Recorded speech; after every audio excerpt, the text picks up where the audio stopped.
Hello, good afternoon.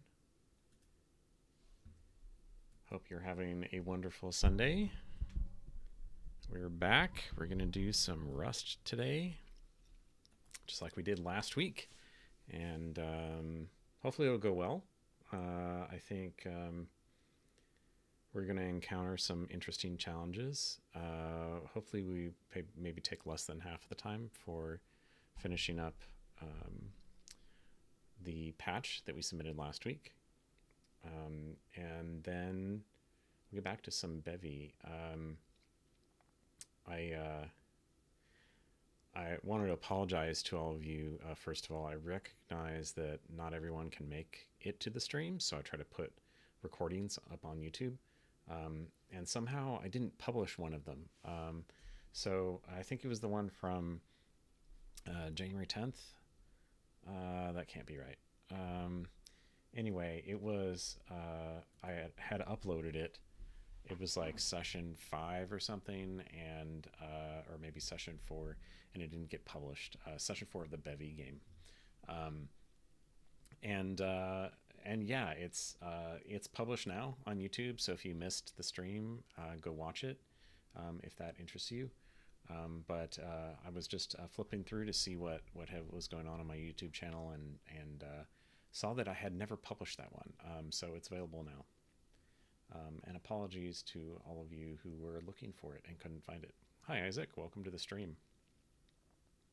Okay, so I mentioned on social media the agenda today. We're going to finish up that wasm-bindgen patch. Mostly well, we'll see it in a minute. They asked for tests, so we'll write a test or two and see how that even works in that project.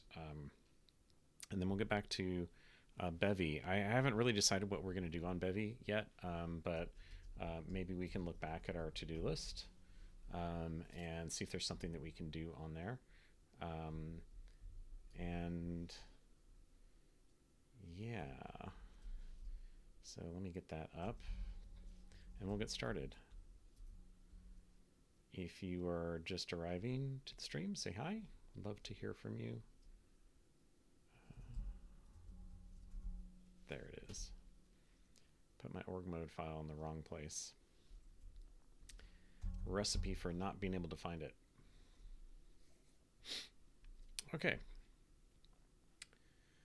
So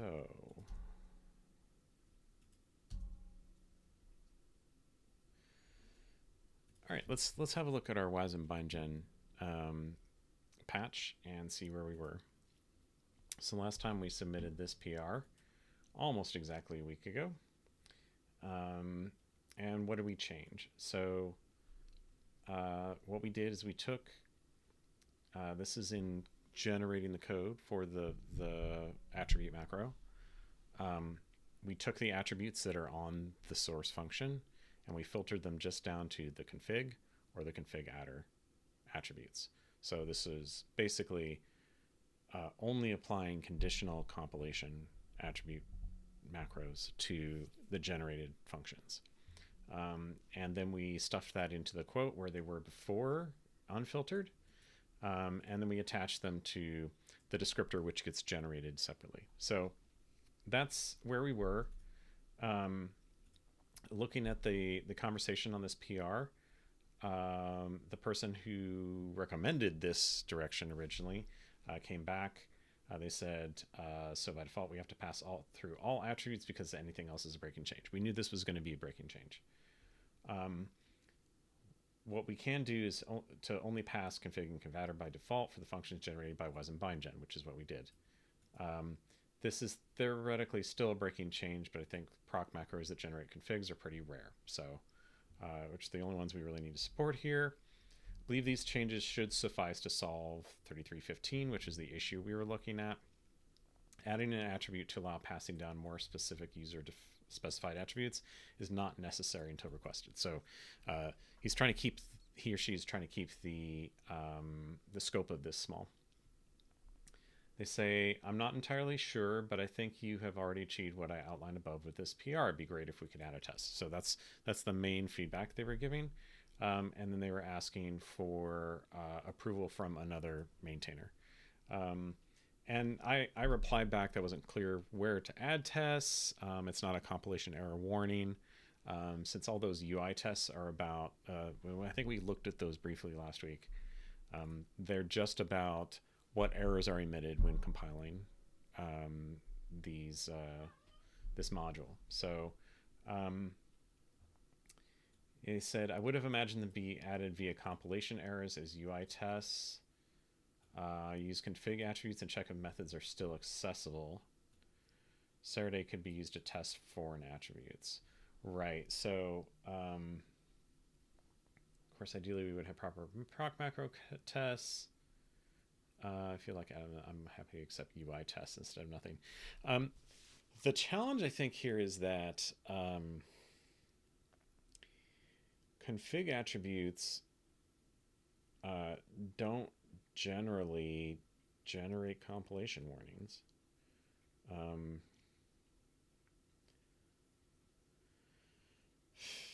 So I'm not sure. I'm not sure what we would run into there.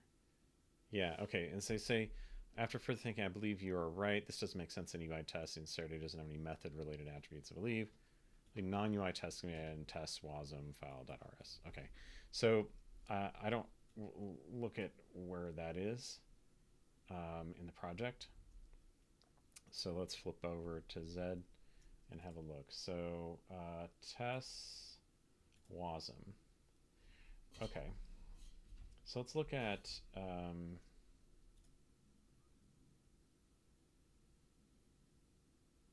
what's in this directory real quick. So api.rs.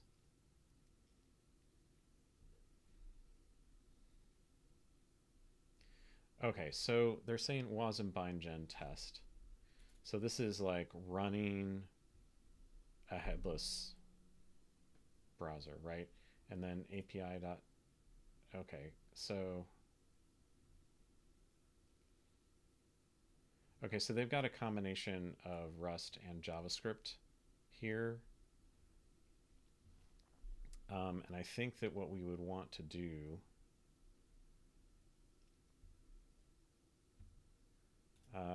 this is about binding to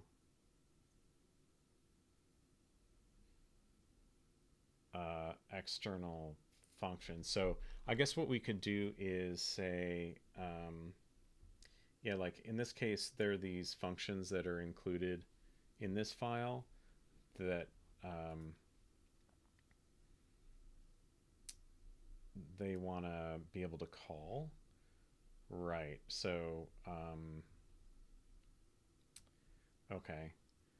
So then it's going to be, yeah, they call API foo. So we could do something like this. I think that this is actually reasonable. The assert. I wonder module assert. Because I think what we want to do is make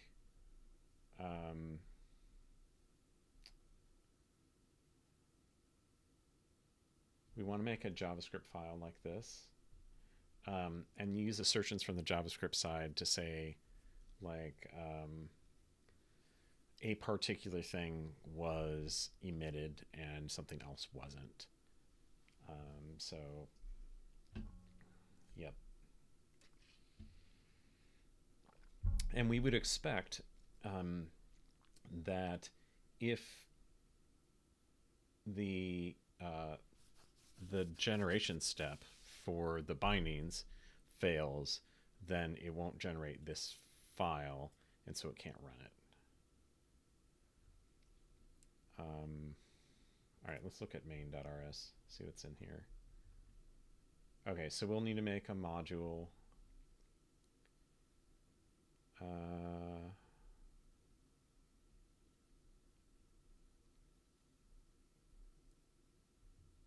Or we'll use an existing module, perhaps.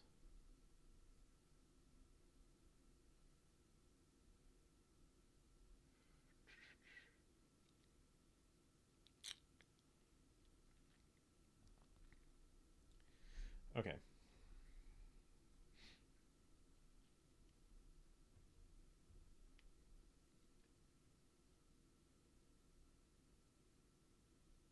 Interesting. All right. What is this about? I'm curious. Sorry. We're just going to be looking for a little bit.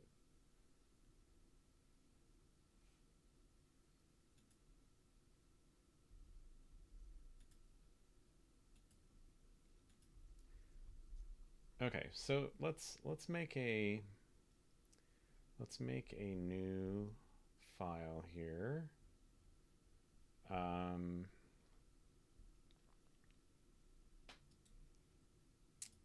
we're going to make two of them. So we need to make a JavaScript file and we need to make a Rust file. So let's make, what should we call this? Let's call this attributes. Not the best name ever. Attributes.js. Okay. So let's copy a lot of what's going on in here. We'll do this. And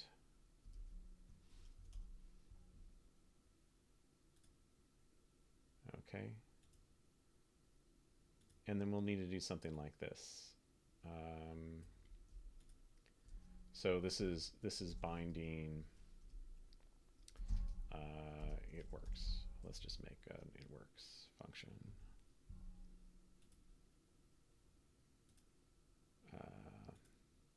Right, something like that. Okay. And this will be attributes.js. And then over in the JavaScript file, we'll make a test real quick here.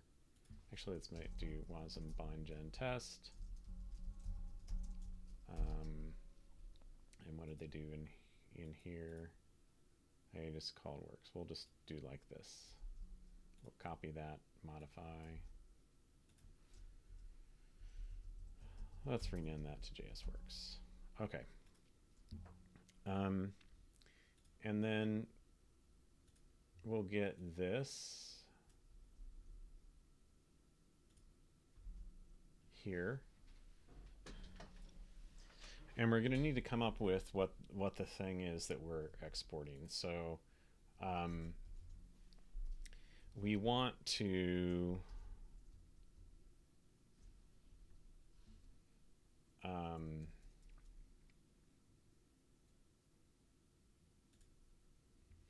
let's have a look at the cargo toml. I think there's potentially features here.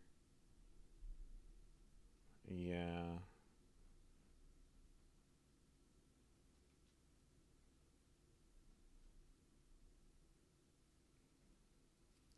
Yeah, I don't know that that's nothing about test profile. Okay. So what I was thinking about is like, can we do, config and give it some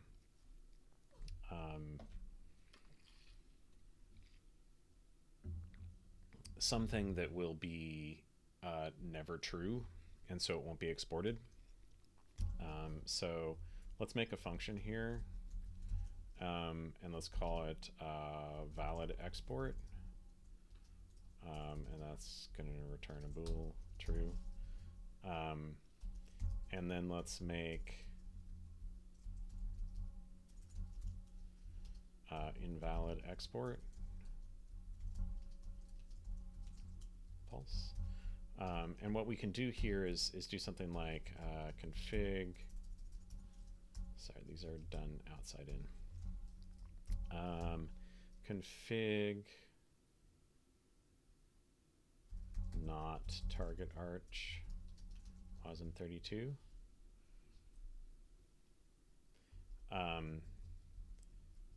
And we'll do the reverse on this. So it's basically saying, this one will be included in the wasm32 architecture, and this one will not.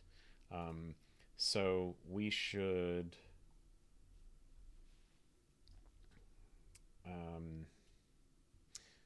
I want to get this actually. Assert null.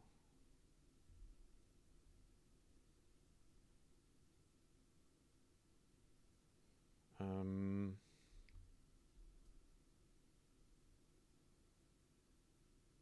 we don't need to do that. Okay, so let's look at how to do this. Export.js works. So we'll do something like this. Luckily, or not so luckily, I do TypeScript in my day job quite a bit, so this is not going to hurt that bad. Um, but what we want to do here is something. Excuse me, my cat. Say hi, Bianca. Is being very bratty, getting in the way. Okay, so we want to do something like what they did here and say, yeah. So we'll say assert strict equal,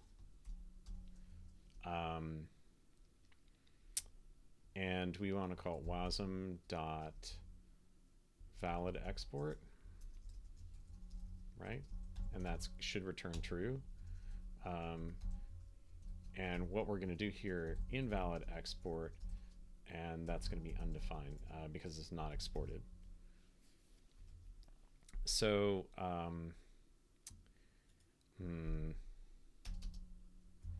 it looks like their indentation is 4 spaces. I'm going to have to trick the editor to make it fix that. Let's see if there's anything in here. I don't have it configured in there. Okay. Well, let's see how we can run this test. So I think we can just run cargo test. Let's say tests wasm, or do I need to run wasm-bindgen test? I bet it's cargo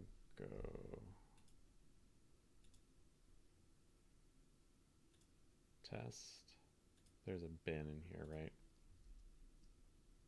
Not what I expected. Okay, let's run cargo test and see what happens.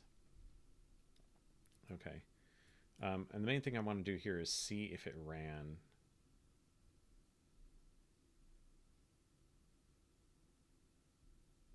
that file. Oh, right. So one thing we need to do, this is not part of the module tree here yet. So we need to go in here and go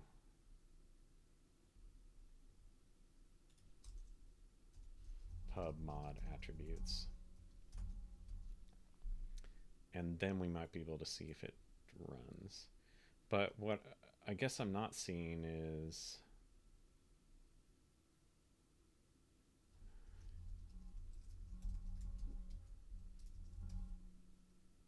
yeah, I might have to run that. Okay. We'll look at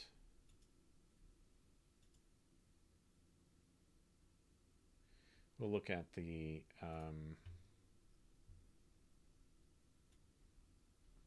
maybe at that page real quick.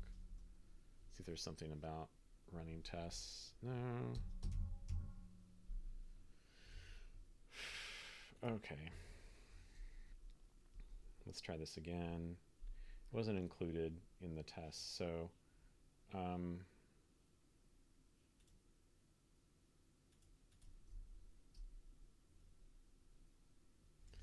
think we need to do wasm-bindgen test runner. Tests, oops, tests wasm.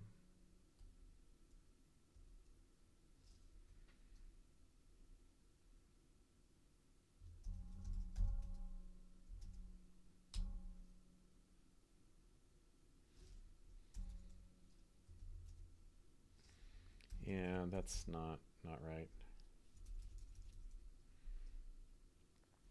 We're gonna look back at the guide because there's testing. Okay, so we need to run this.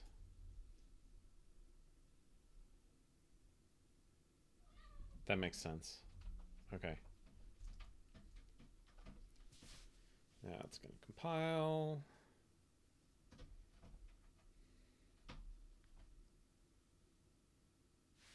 Okay, so I made a silly mistake there. That's fine. This needs to be pub if you're exporting it, right?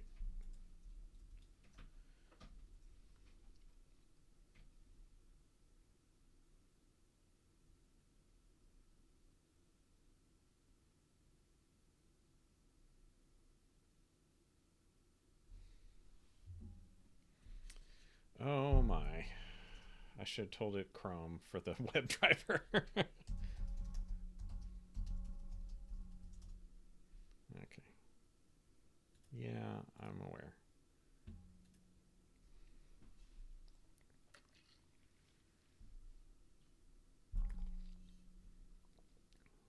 Let's see what the WebDriver JSON says. Okay.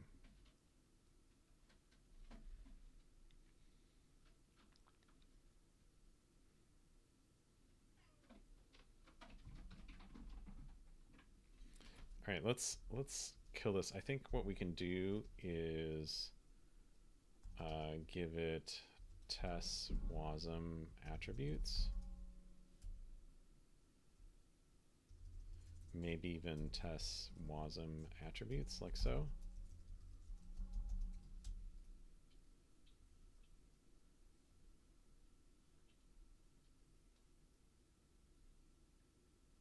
Boy, it's recompiling a lot.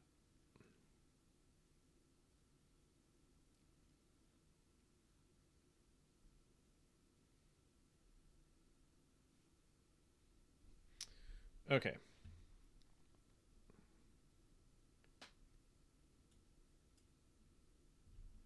Error executing wasm-bindgen over the wasm file.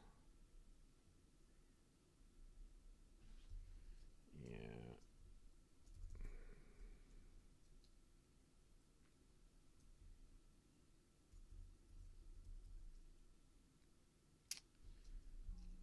Let's just run this on its own without any filters, because I think that might have been messing things up.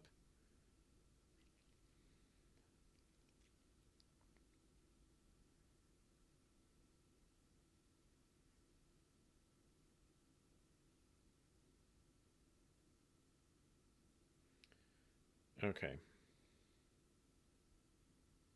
So this was running main.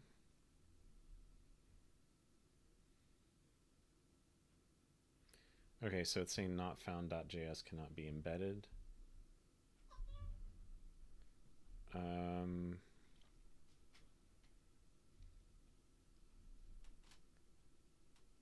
Split linked modules. That's interesting.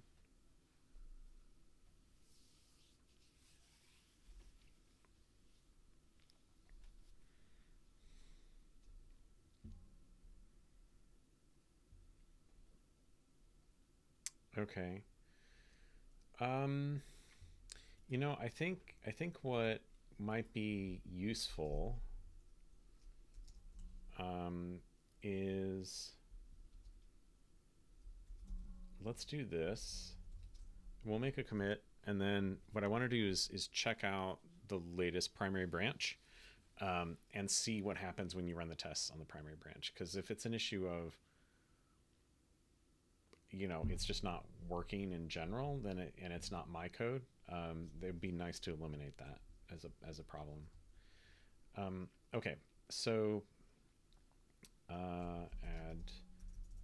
We're going to say we'll come back and amend this later probably. Test for config attributes. We'll want to do a config adder as well. Not clear how we should construct that, but we'll make one. Okay.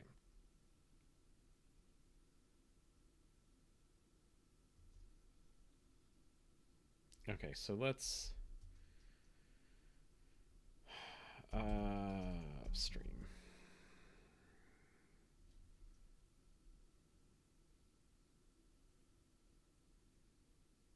Okay, and we're gonna check out main. upstream main.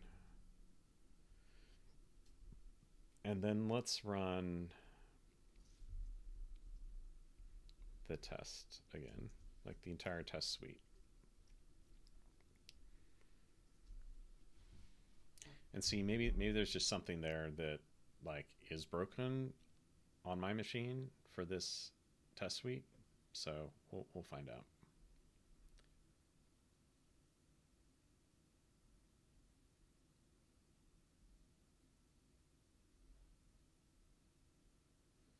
The other possibility is that we might want to put it in the headless directory because it doesn't need a browser, this particular test.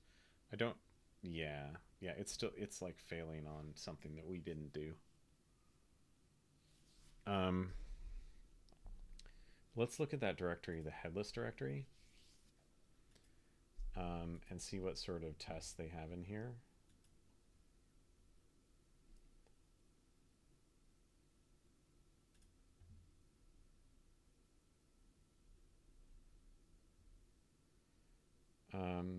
Okay. Test configure run in browser, but they're calling it headless. Fun.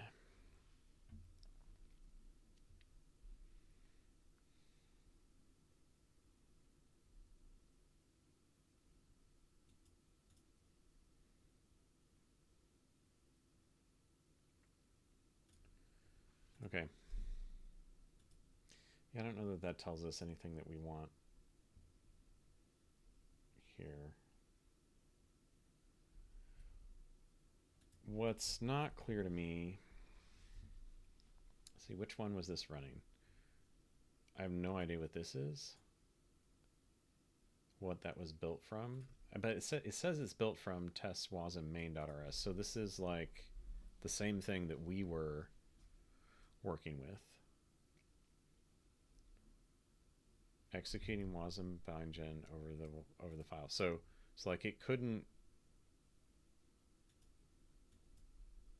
fail to generate bindings for this.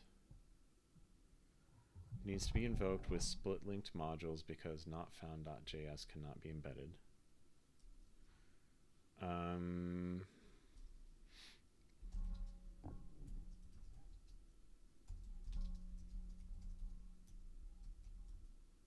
I mean, isn't that a compilation error we would expect if it's literally called not found and the file does not exist? That's fun. Okay. Is it this? No.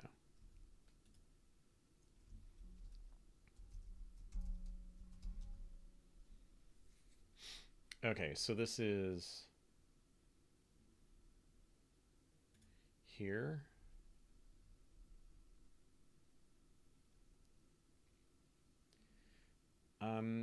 What's curious to me on this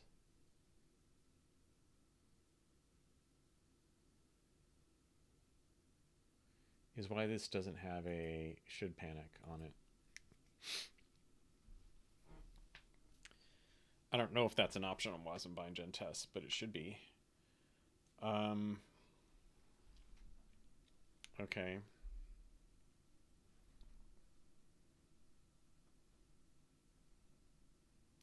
Raw module equals dot slash not found.js, and it's, of course, it's not in there anywhere.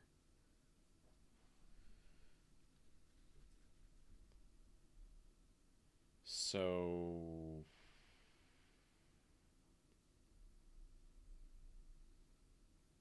whereas this one is, right?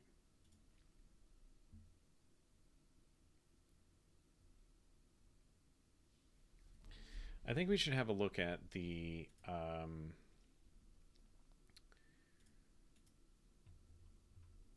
checks here.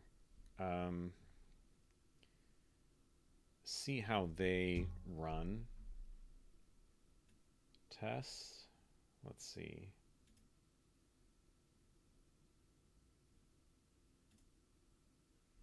Right.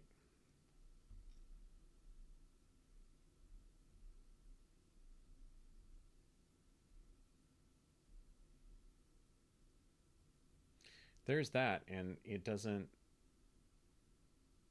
it doesn't fail. Test wasm.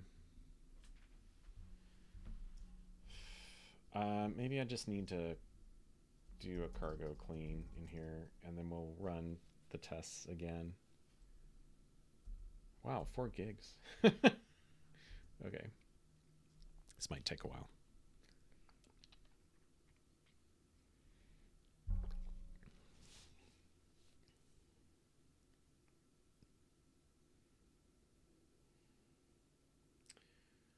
Yeah, because it is bizarre to me that that bails on something that it expects to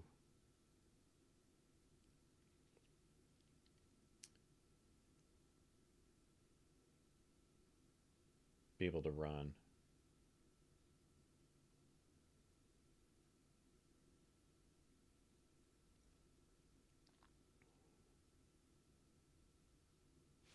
All right, we're going to look for um, this particular problem in their issue tracker because it clearly doesn't happen here. It passes, it runs all those tests. Um, what was the name of the file that it ran that in? It was linked to. So we should see wasm linked to here in the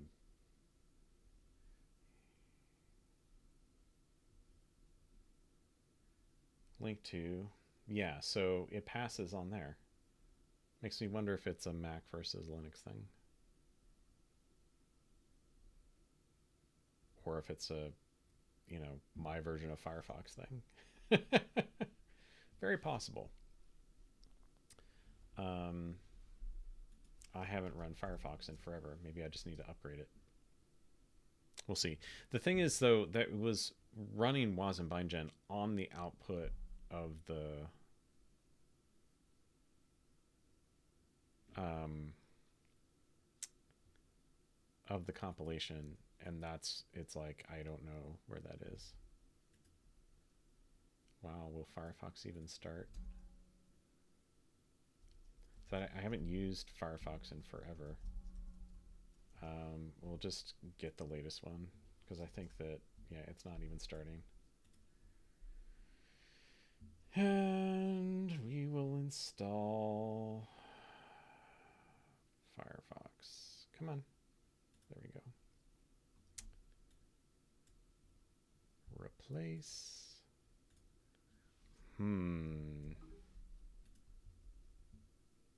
It doesn't look like it's running.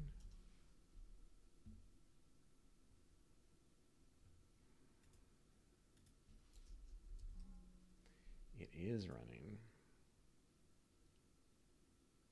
And yet, it is not visible.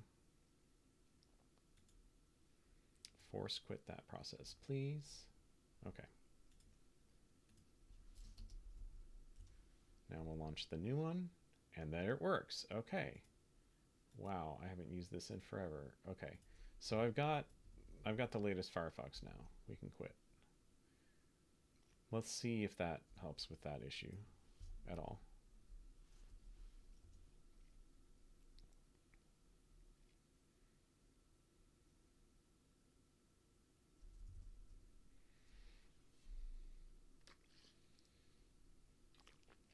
My guess is it won't make a difference, but we shall see.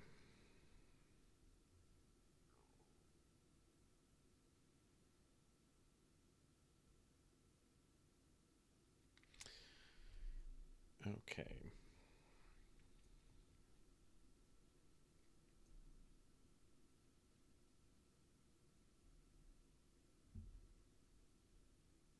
Those are not my errors, but that is concerning.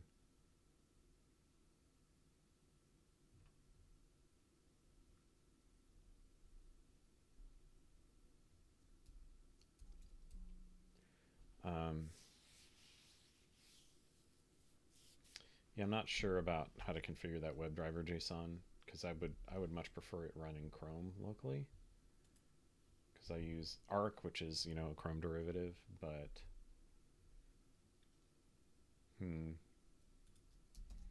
it's just choosing Firefox.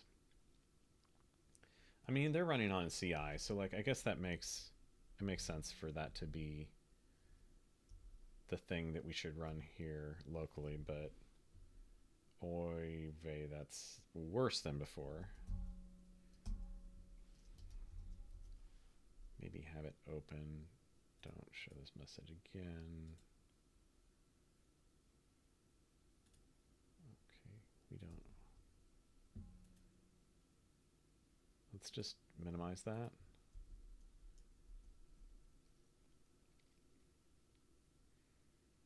I don't know that it's going to make a difference. It's supposed to run headless, right? Aha. Okay, install your helper tool. Yep, fine. I think we had to do this the first time we ran it.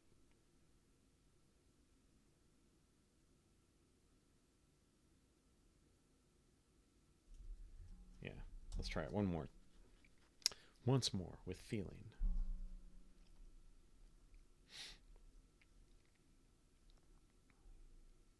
It's not very good about caching test artifacts.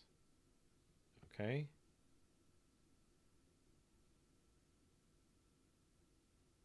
Okay, we're getting somewhere. Yeah. Okay, so the issue, I think what we're going to have to do is, I think we're going to have to, oof, and my, it feels sluggish. I think we're going to have to push this up and see if the test runs and fails. And I hate that sort of workflow because there should be nothing different. Clearly there is. There's something different from how this is configured to run on my machine versus on a Linux box. So we'll see. Okay, so before we do that, let's go look at this and let's make a config adder option. Let's figure out what that should include. Config adder. What's something that we can do?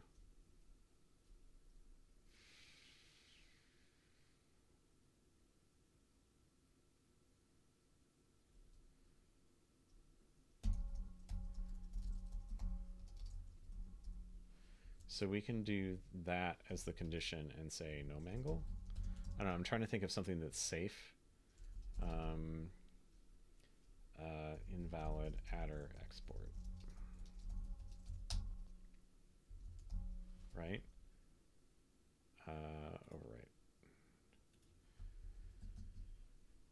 And we'll do the same as this, but config adder target arch.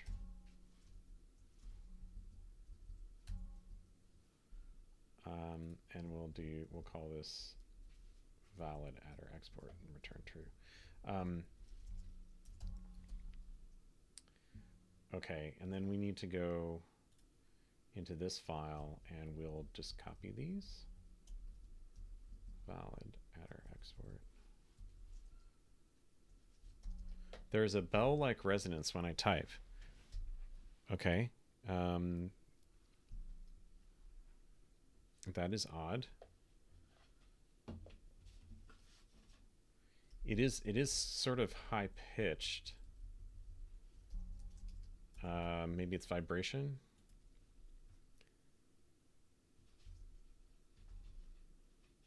Yeah. Maybe I can move my microphone up away from the keyboard. I don't know if that helps. Make sure real quick that there's no Nothing funky going on here. It doesn't look like. Okay. Let me know if that persists, Isaac. I would love for it not to. Okay, so we added those. Let's just amend.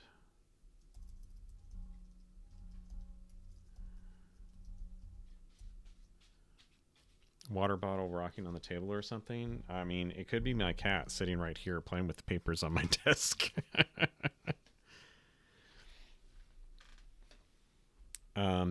It could be vibrations through the boom arm. I'm not sure. I'm tapping it right now. If that comes through, let me know. Okay. Otherwise, it might just be my stream being badly behaved. In which case, I apologize for that.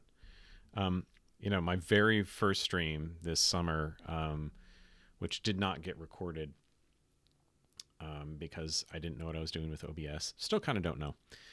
But I had the microphone in the outputs twice. And so I was very robot-y. That was a big fail. But yeah, maybe it's the arm. Okay. Probably need some better damping on that. Sorry about that. All right, so we're just going to amend that commit because I haven't pushed. Yeah, we're going to push my branch. And then we'll go and look at... That was frustrating. So I pushed this commit. I don't know. Yeah, so it's starting the checks. So I think we should watch the checks and see what happens with this.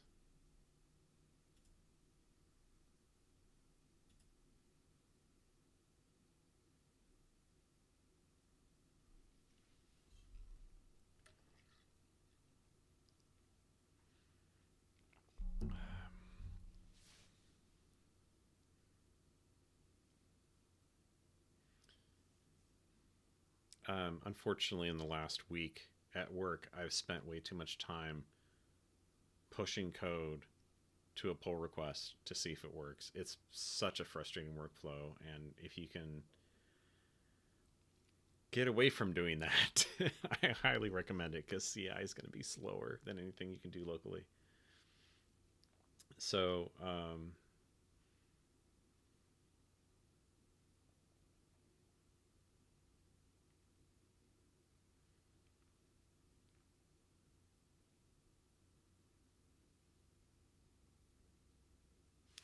okay, so it exited with 1. So what I'm guessing is our new thing failed.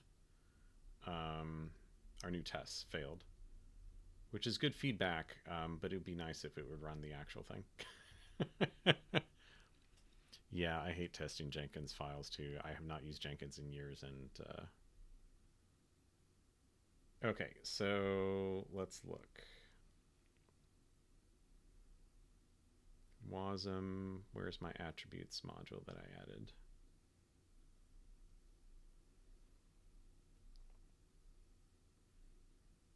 See API, intrinsics.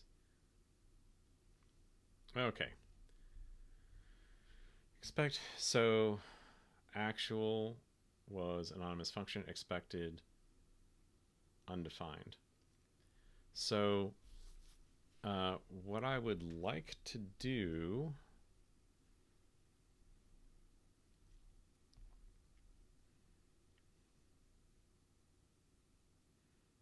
see what line was that on. Line 8. Okay. So we can look at line 8. That's this one. So what did we mess up?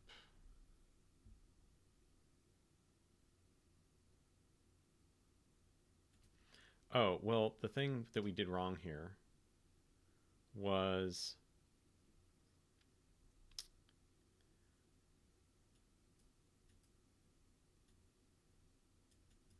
so no mangle's not great. we need something better.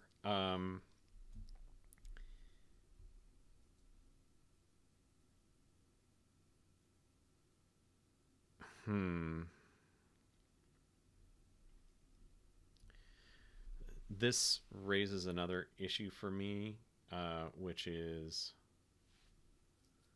um, config is really transparent. Like that's going to turn on or off the function. But in this case, you're turning off a different attribute. Um, so maybe what I should do here rather than this is be like, um, make a doc attribute. um, um, config adder export, because this is not disabling this function entirely. This is just applying the no mango attribute if you're not on wasm32. So this is a valid function. It just doesn't get the no mango attribute. And I'm curious if we have in here,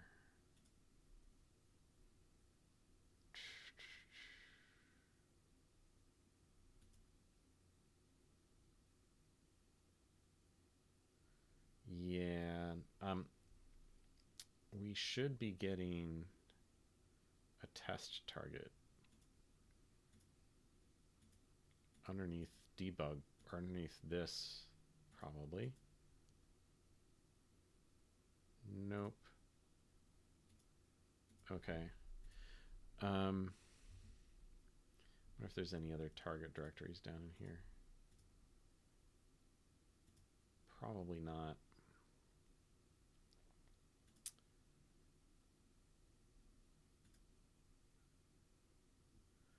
Okay.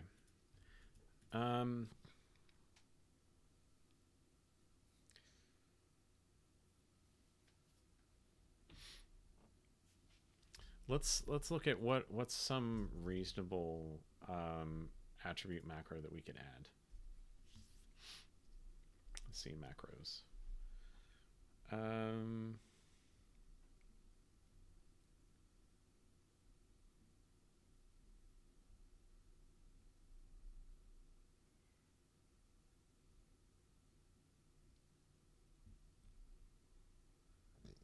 Excuse me.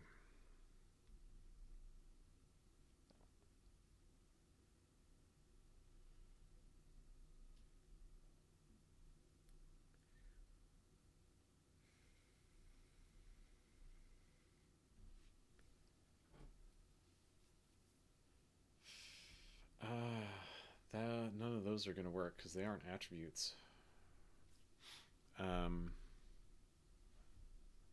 Allow lint with capital letter func name. That's an interesting idea. So you're saying like something like, we'll make rename this to invalid adder export. The thing is, this is not going to apply to the bindgen functions, but so you're saying something like allow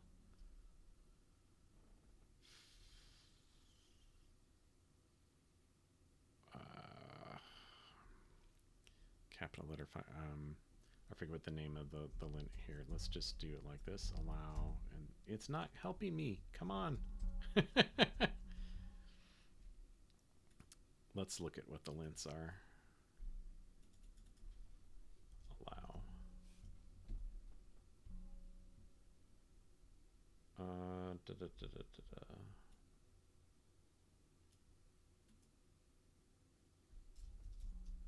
Rest.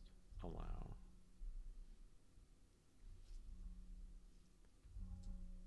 Allowed by default lints.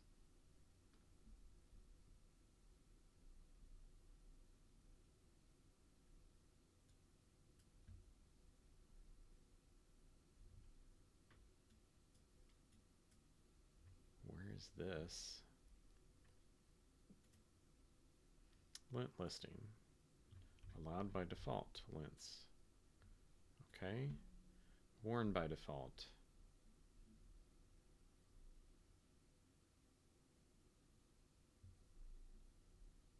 It should be a warning. um, non-snake case, right? And then over here, and we'll say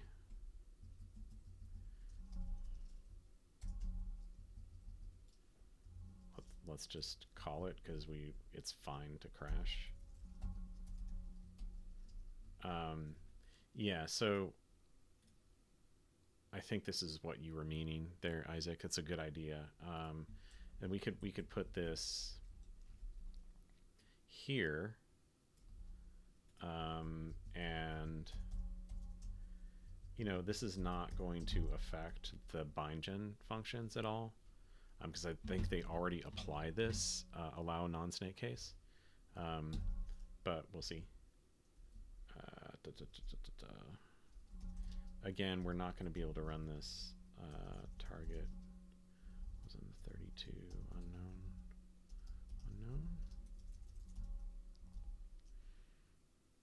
Would that apply to the inner?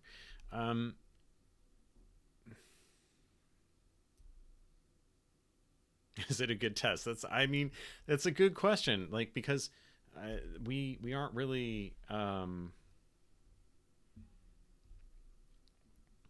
if that lint is already allowed on the generated functions, then we're not going to make a difference there. And this is still going to fail, I'm sure, which is really, really disappointing. It's going to fail for things that are not relevant.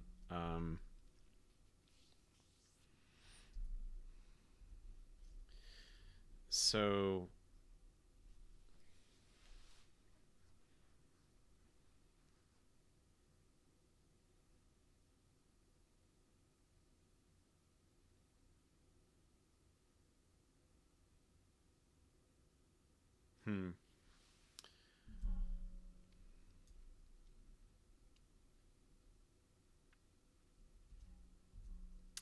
I wonder if we could do.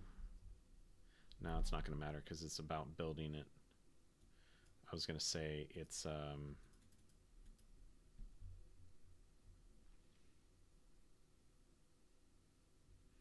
there's no way to skip this.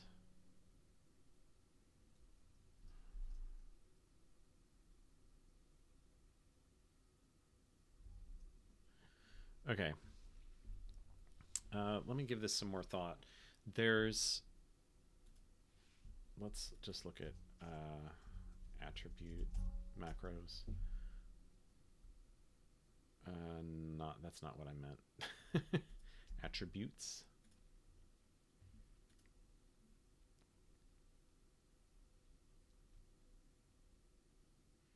Look at the built-in attributes. So config adder.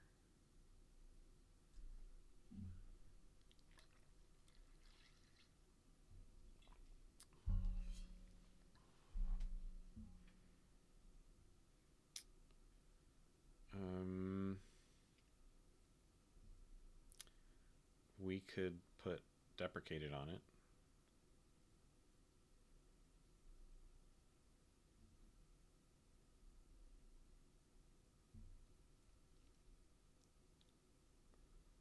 Track caller might be interesting, but I don't know that that's relevant here.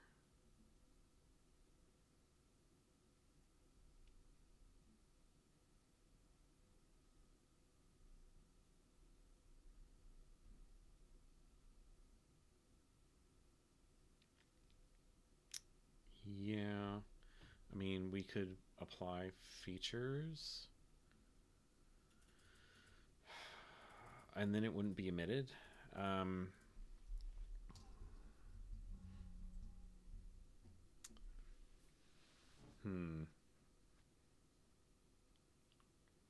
you explain what the macro creates? Is the question from Isaac. Can you tell me which one you're talking about? Because there's a bunch of them in this file.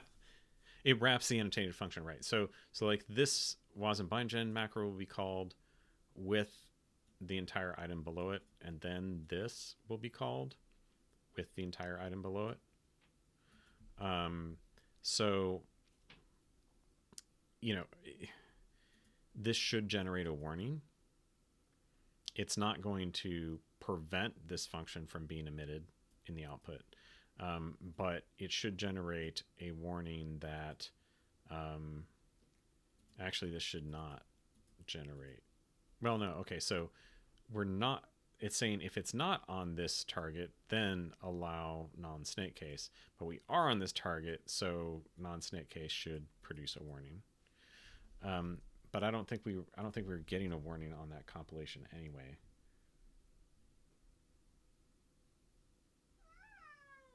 Yeah, you need to chill out, Bianca. Did you all hear that? It was very, very bratty. Okay. Um, hmm.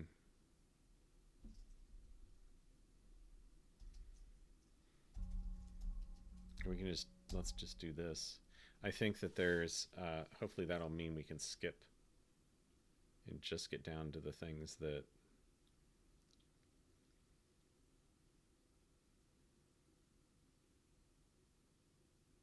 okay, well that's a bit more focused. It's not running through the other tests. Yeah, yeah, very much so. I don't know what she was complaining about, but it was something serious to her. Um, oh well, it's telling us where it is.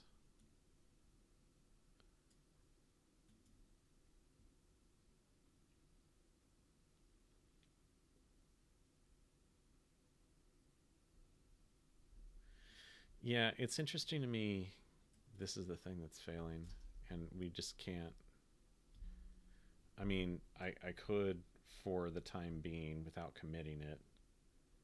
Um,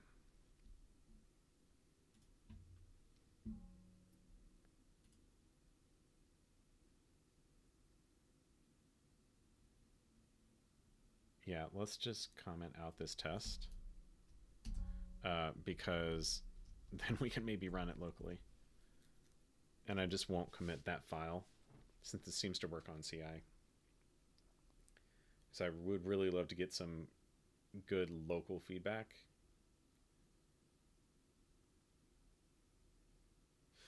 Okay, interesting. So that's not a function, right? Okay, so that's something that we expected to fail because I didn't fix it. We were playing with this, right? So this should be valid adder export, right? Um, and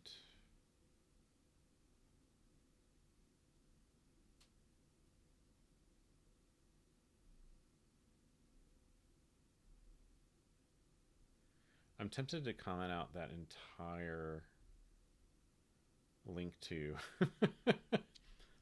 test module because that is,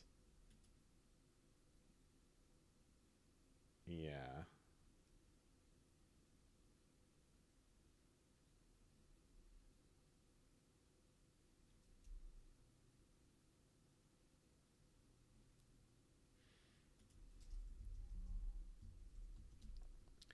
I have no idea how that works and doesn't just completely break on everybody else's machine.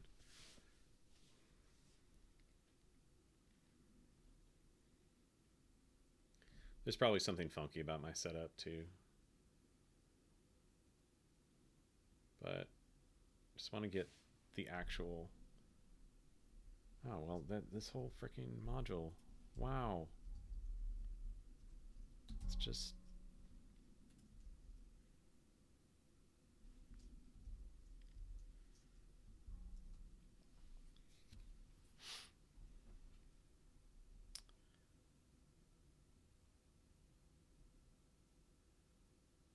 I could potentially make it more focused. Okay, so it passed this time. Let's focus it on attributes. Um, oh, well, poop. Okay, so if we look, let's see if I can find. Okay, so where was it? There it is. So our test does pass. Um, I think I think if we want this to be relevant, um, I'm concerned about,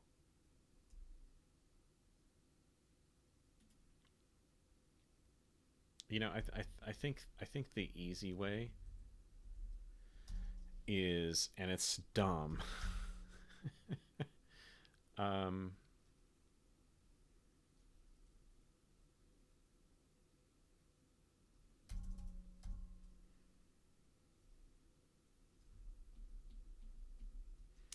this lint isn't telling us anything. Um, yeah, this is a good question, Isaac. Is support for config adder even logical because that allows you to apply any adder? Yeah, that's a thing I don't know. And if we look back at the changes we did before, um, which were in the back end, you can see that they're doing this. Um,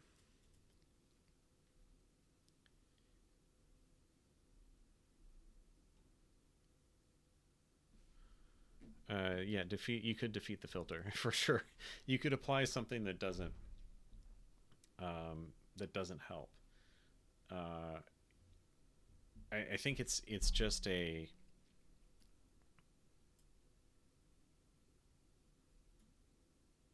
lesser used feature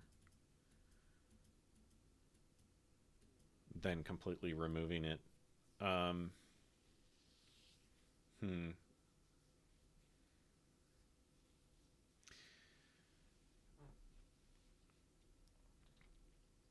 There's not.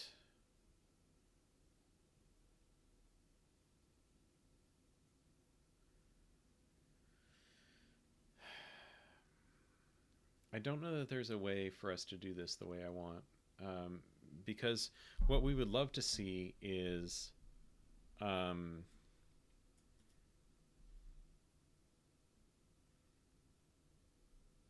be able to get some information about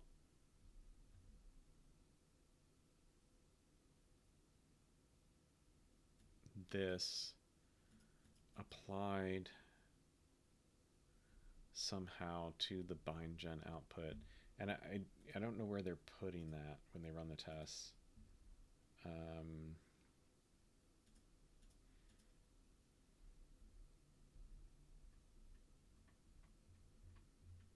yeah, that's not helpful. I thought they were putting it down there in build depths, but huh. Config, or was config adder needed as well? I think the rationale for allowing config adder was that you you know it is related to conditional compilation. You might want to apply something. Reasonably speaking, though, since we're not filtering on what's the second part of that config adder, should we even allow it? And I don't know that we should, because there's not really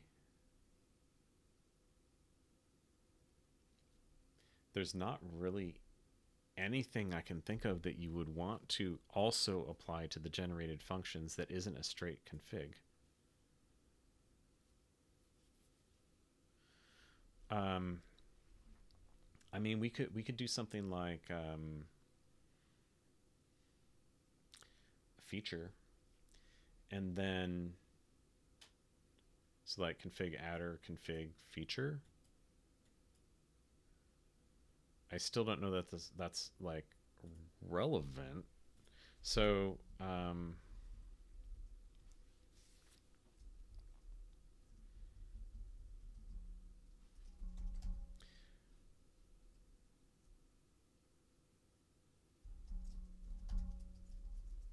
I think, let's see, we're gonna have inverse things here. So what I want to do is say on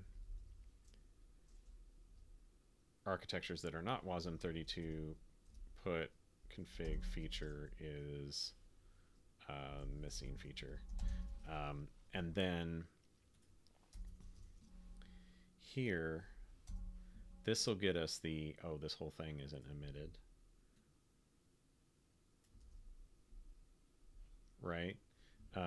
Because this feature will be not present.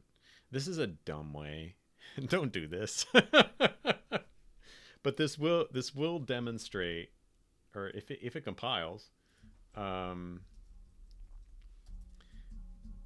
this will demonstrate that passing through works, because that will apply this this feature. It'll apply the requirement for this feature only on this one, and then it will not apply it on this one, right? Okay. Let's see if that even compiles. The Rust compiler is probably like, are you crazy, man? And I think I saw something about that up there. It's probably blowing up. Okay, so it passed. Let's look at the compiler output.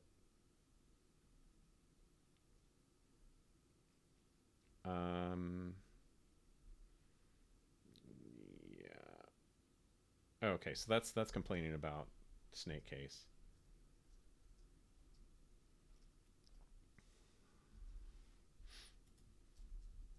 And we can rename those since we're not trying to trigger that lint anymore. Interestingly, it doesn't complain about this because it's not compiled to that target, right? Rename that.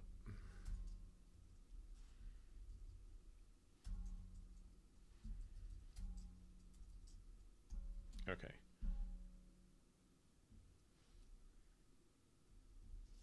Let's run this one more time, and then I will add this file, push the commit, and we can move on. Okay.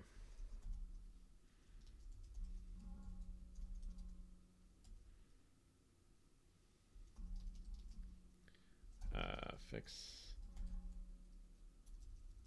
attribute macro tests. Let's see what we did actually. What did we change? Right. Okay. Honestly, I'm going to be bad and amend the commit and push force because I don't want to be bothered. Okay. So make sure I didn't. Yeah, let's just check out that. I don't think that we're going to do any more on this today. And I will. So we can go back, leave a comment. I was able to add a test to the existing test suite in test wasm. Let me know if that is sufficient to demonstrate the feature, demonstrate the efficacy of the change. Okay. Yeah, because like there are two parts here, and this is part of what's I think making this hard. One is that we want to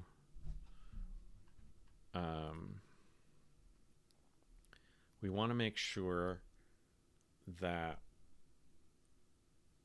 the attributes are passed down to those generated functions in a way that makes sense. Um, That's not really something you can do except for observing the effects of attaching those attributes. And we sort of did that here.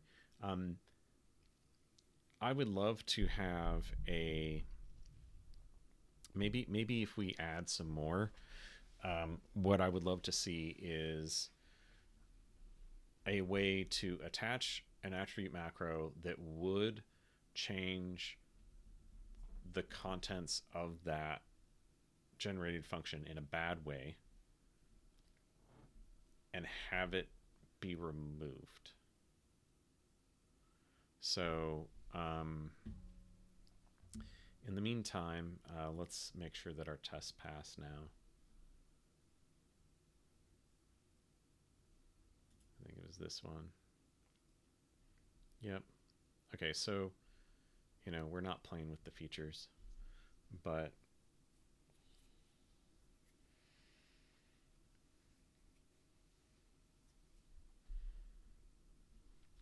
okay. All right, I think we're in a good spot to switch gears. Let's look at our to-do list that we had for our Survivors game, and then we'll switch over to it. So if you are new to this, you can see our game in progress here. So previously, let's open this up. Previously, we had made walls, right? And we had some funky things where, we kept them in the game space.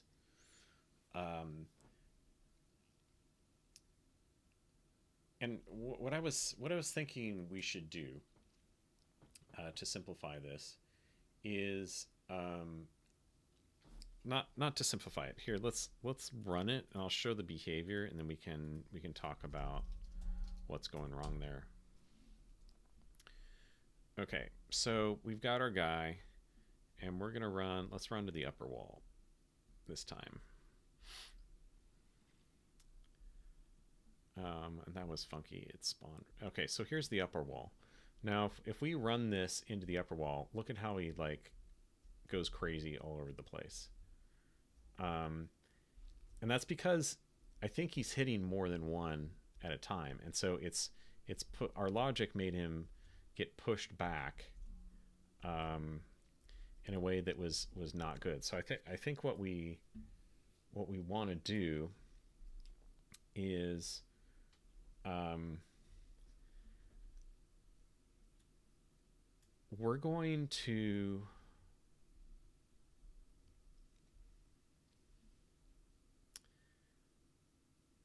we're going to make, rather than each of these wall segments be an object that can be collided with, let's make a single wall for each side of the screen, and give it a collider that size that makes sense, and then have child entities, which are the sprite bundles, right?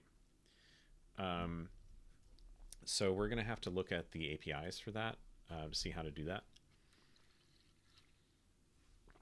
But this is going to be completely refactored. So add outer walls, right?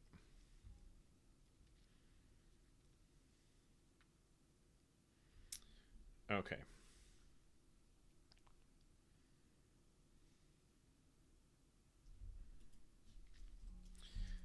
So let's leave this alone for right now.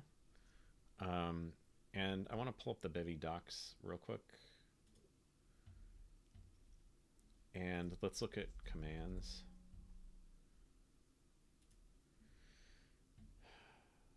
So spawn. This returns entity commands, which I think, okay, so that's like you can attach additional components.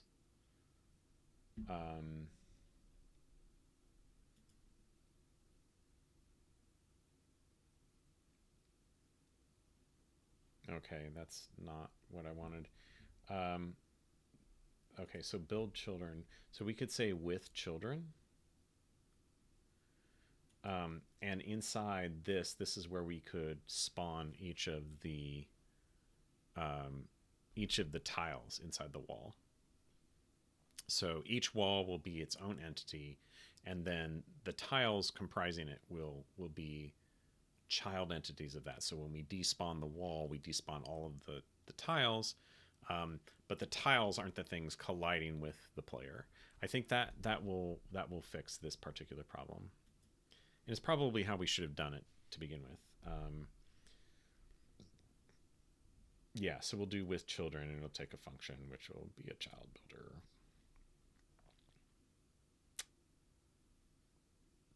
All right. One thing not clear to me is, well, I guess we'll find out. One thing not clear to me is whether the child entities get their transform um, applied based on their parent entity. Okay. Well, let's get started with this refactor. So we're going to make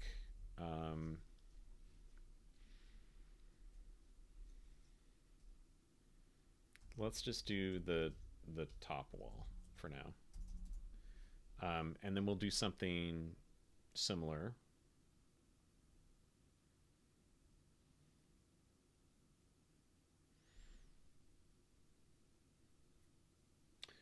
Oh, okay. Right. So these are giving us the top and the bottom, and then going across the X. So what we want to do is probably we're going to do commands spawn, and this is going to get a wall, and then we're going to have to make a collider. So the collider with size and offset. Okay, so the size, actually, there's probably a simpler one. We don't need that full thing.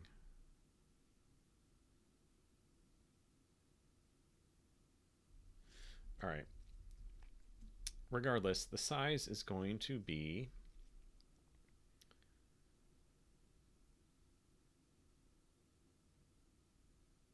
we're going to do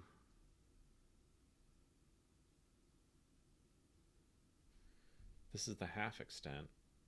We want the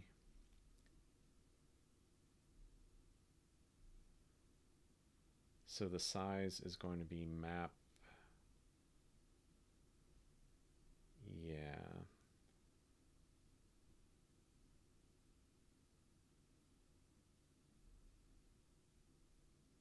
And we don't need the half, right? So this is going to be vect2. Is it vect2? Yep. Map dot dimensions dot x.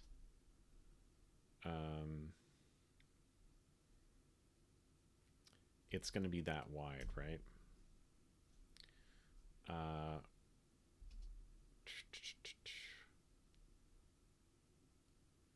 And then the height of it, I think, is just going to be 16.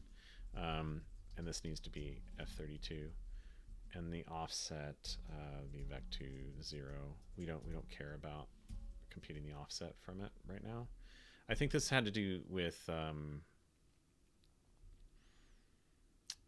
like the sprite, and maybe we'll need to do this. Yeah, let's just, so if this is the top wall, it would be this. Okay, so let's just copy that. I think that's reasonable. Okay, so the top wall is a wall. It's going to have a collider.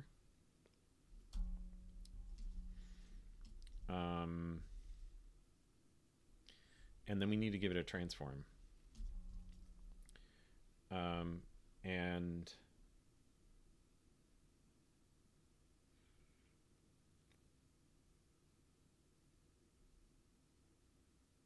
so grid to world.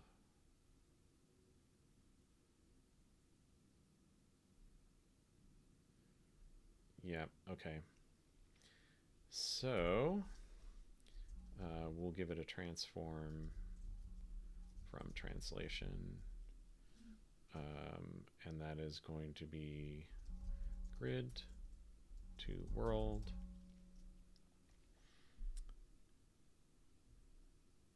And right, okay, so this is going to be, we got the half extent, right? So we're going to do, the x is going to be,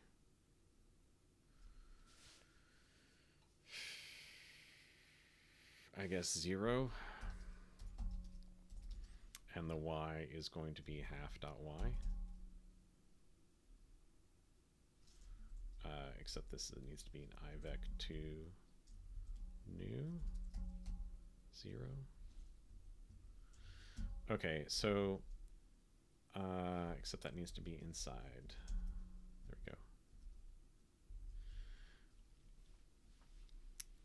Okay, so this should be at 0 on the x-axis, and the half extent on the y, so up at the top.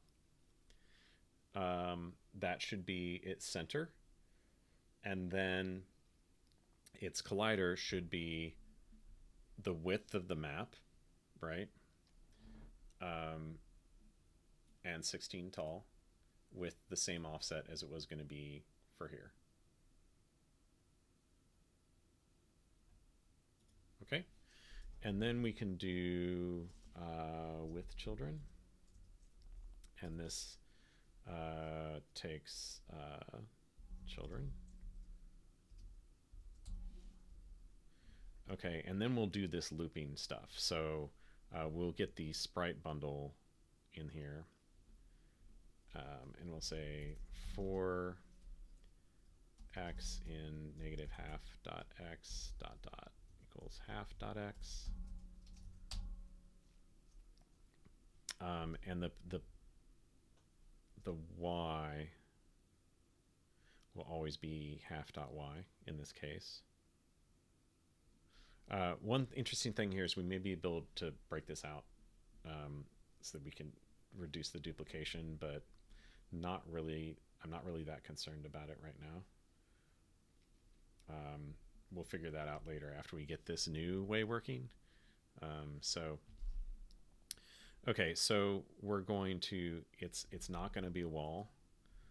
We'll just say children.spawn sprite bundle, and the texture is going to be sprites wall dot hwall face dot clone, and the y here is going to be half dot y. Okay, so we basically moved those tiles into child entities of the wall. So the wall is the thing that collides, and then there's individual entities for the sprites, and they're just sprites. So hopefully that'll work. One thing that I'm not sure about, again, is whether this becomes an absolute translation or whether it's a relative to the parent. Well, we're gonna have two walls. So let's start this and see if we get a wall like in some weird spots. And actually what we can do here is, since we have the top wall, we can remove this and just not do the top wall here. And I don't care about the compilation warnings right now. as long as it runs.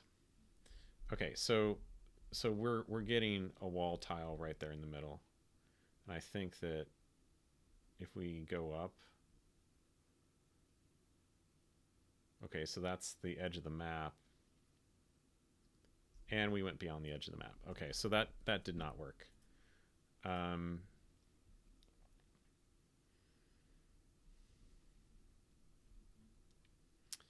I wonder if we do this. I don't know that that's going to solve it. I'm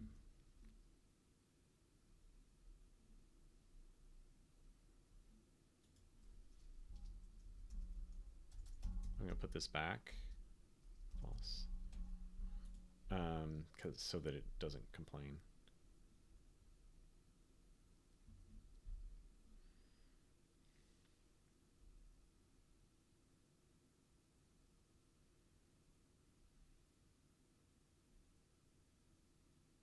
I kind of like this structure better, but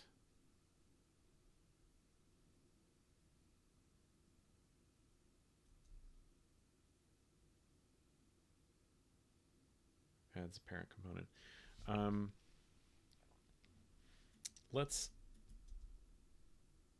oh, you know, because I put half dot y, I wonder if it translated. All right, let's see what happens when we put that back. If we still get the wall in the middle. Interestingly, I'm not colliding with it, probably because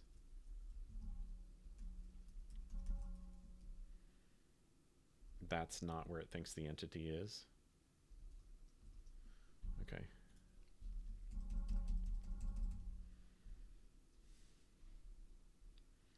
So this is the size. Oh, you know the problem here?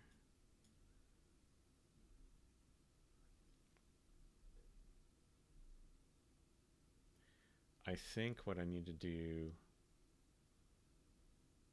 here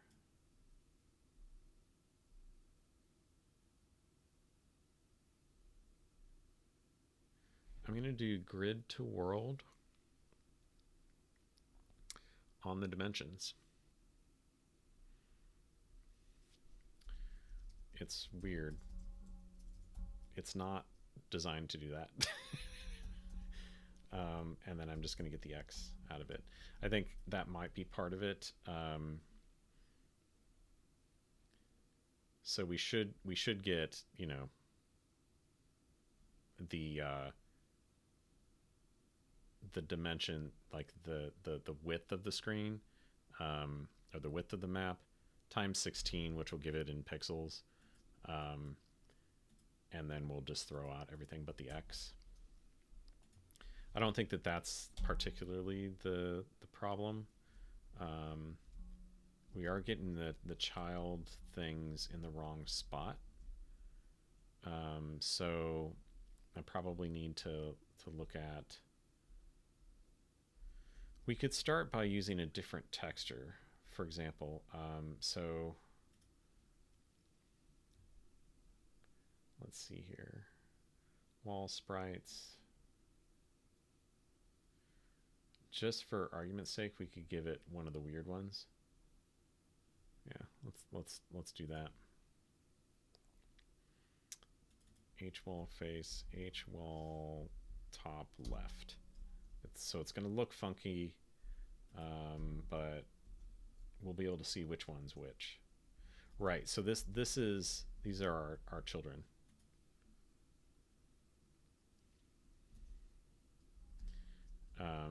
And they're all spawning right there.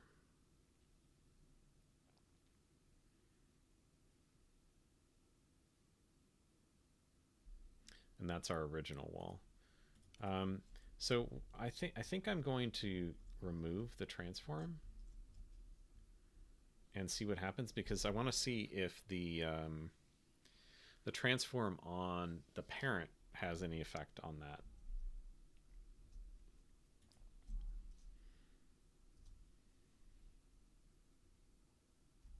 No, it does not.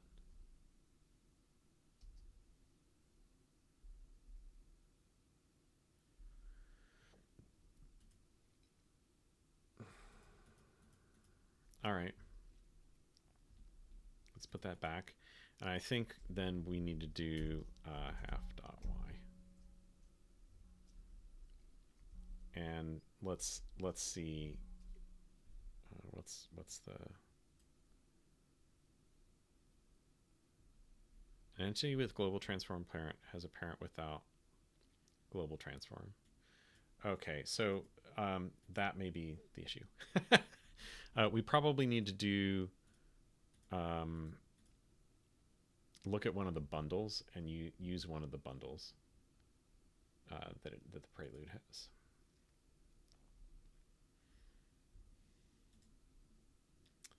Prelude.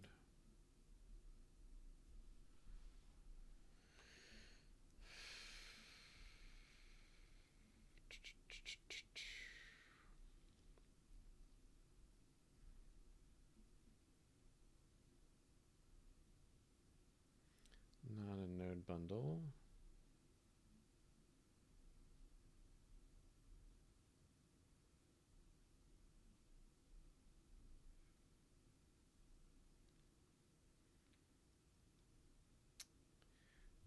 We could look at the sprite bundle and see what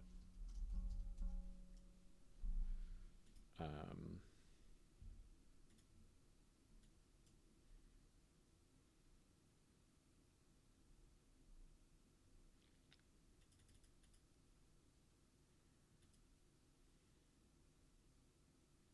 yeah, I guess we just give it a global transform. Does it implement default? It does. Okay.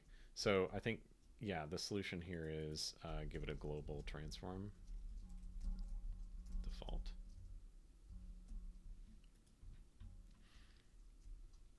And maybe we'll see some different behavior. Okay, so it's not in the middle. And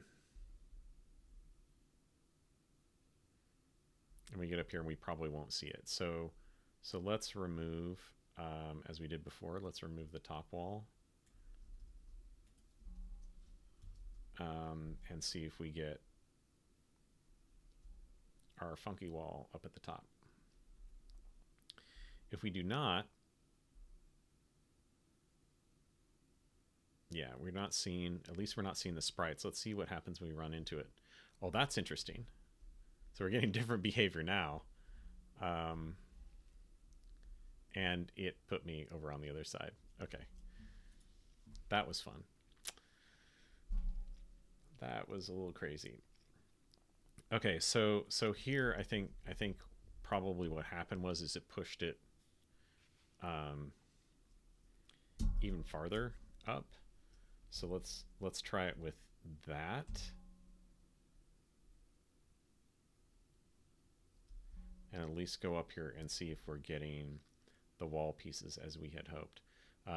We are seeing different behavior. Yeah, okay, so now we're getting those pieces and we can put them back to the right. So let's go ahead and complete that. And then we're going to do this. Put this back. We'll do the bottom wall just like we did the top wall. And then we'll figure out about the collision and see what's going on in that.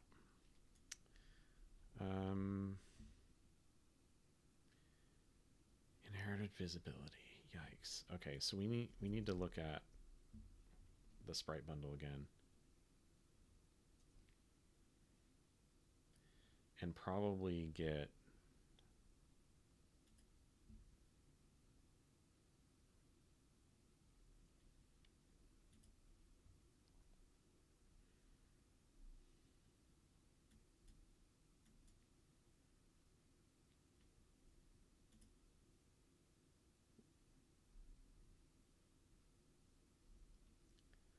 we probably need to add these 3 components. That's really frustrating. But, you know, we're essentially making an invisible entity.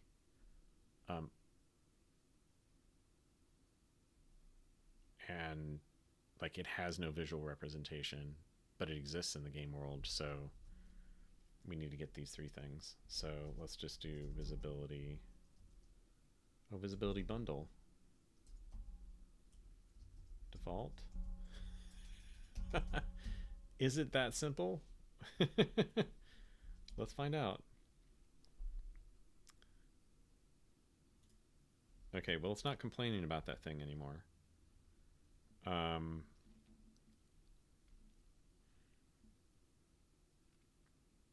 Yep.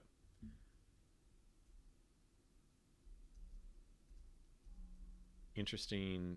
Let's see if we go right of no, it's always kicking me in like a chosen direction that's somewhat random. Okay.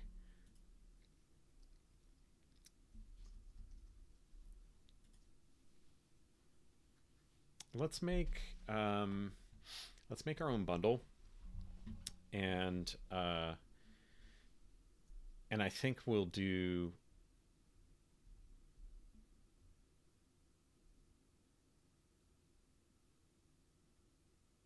that way. We can do something like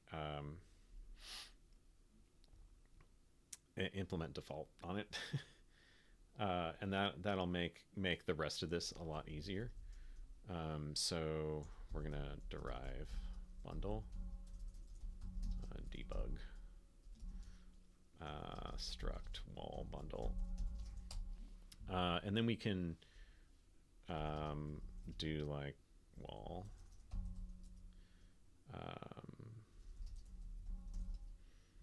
collider transform is a transform, and that way, you know, we'll get the defaults and stuff in there.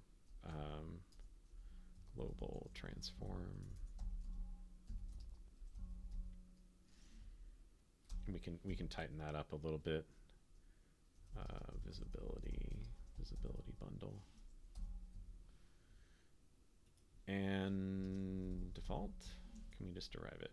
So wall and collider do not provide defaults.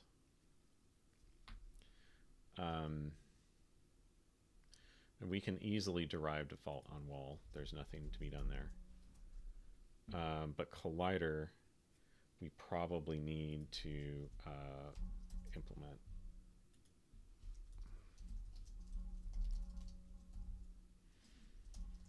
And the reason we have to implement this is if you don't, then and you just override this, you can't do the ... syntax. So we want to be able to do that.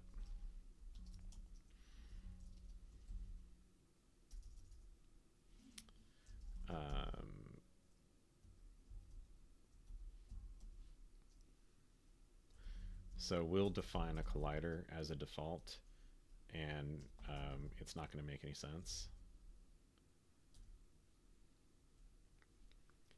Vec2 0. Just make it 0 sized. It doesn't make sense, but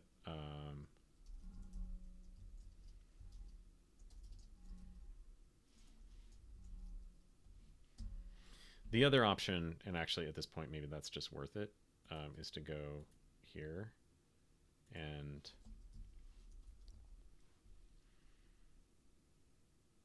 impl default. Let's just do it. Save ourselves the trouble.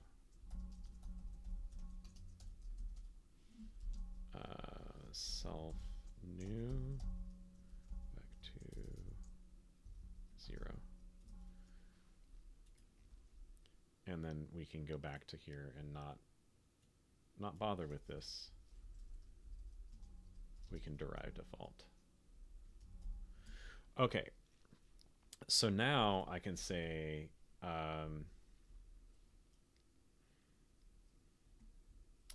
we're going to spawn a wall bundle, and we'll give it the default, right, as the trailer part, and then we'll say collider, and we'll copy this, and then we'll say transform, and copy that, and then we can get rid of this goop, and that looks a little bit better. What's going on here? What's the error, folks?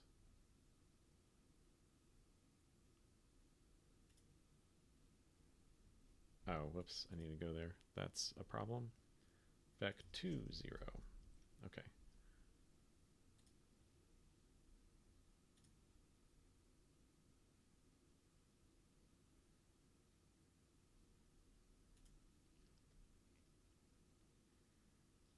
Cannot use comma after the base struct.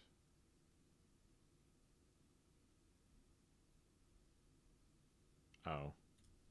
It's just a syntax error. Okay. Okay, so that looks a little bit better. We're only caring about changing the collider and the transform.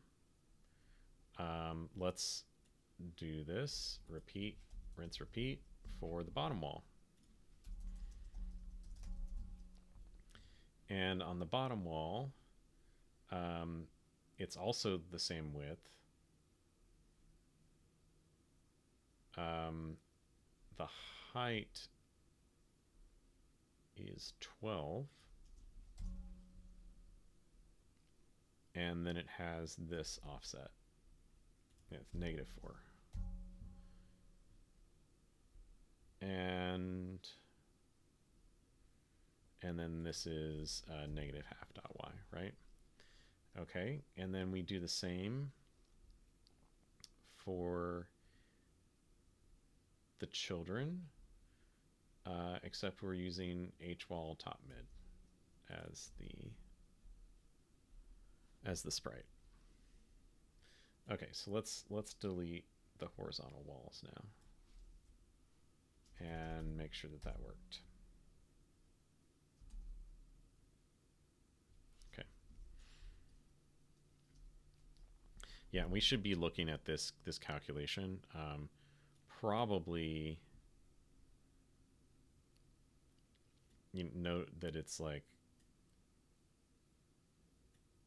this amount is constant, and actually we're coming up against a vertical wall, so we should push away by y, not by x. Very curious. Our calculation there is probably flawed.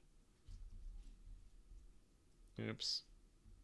Cargo run, please. Okay. So let's go up. Make sure there are top walls there. And I should probably decrease the size of this a little bit. Okay. Okay, so we were being pushed away.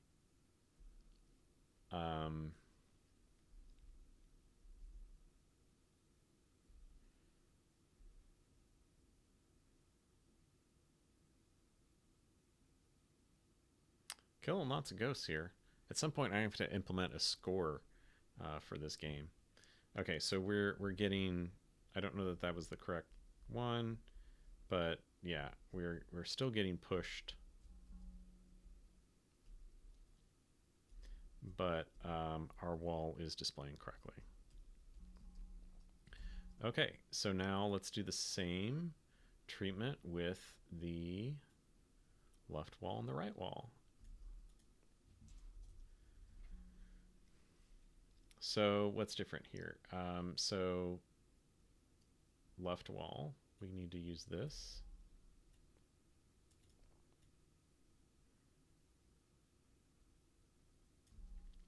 Okay, and then for the positioning,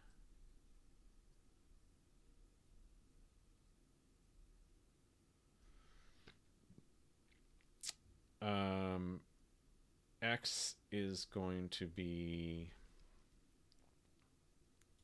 this is going to be, for the left, it's going to be -half.x, and it'll be 0 here for that translation. And then we're going to be changing the y here. So we need to change all these to y because this is going, this is going vertically. And let's look at the collider here. So it's going to be 616.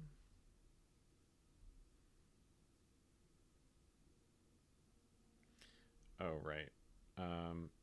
Okay, so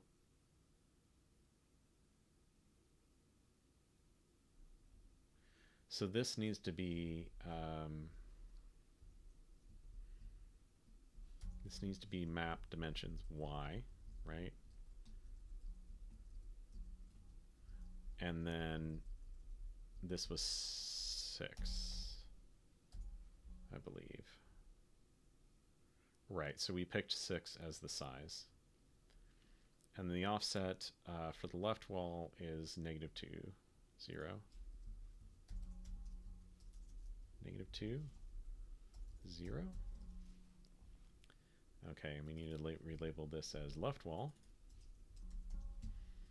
You know, there's still duplication in here, but I'm not incredibly concerned about it. It's a lot tighter. You can tell that we are we've got a pattern building up here. It's a little bit less verbose than this. That feels good. Let's remove the left wall and see if we're still creating it. Okay, let's go left.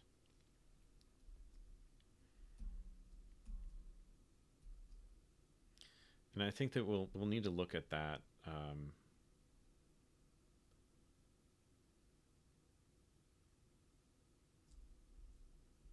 Yeah, so we're being pushed down, but the left wall looks good. Interesting visual artifact. I don't know if you saw that flip between one of them being on top of the other.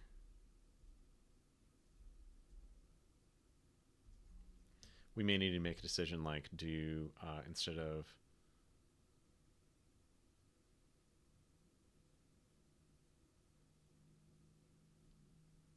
like decide which one, the top and bottom or the left and right, are going to override.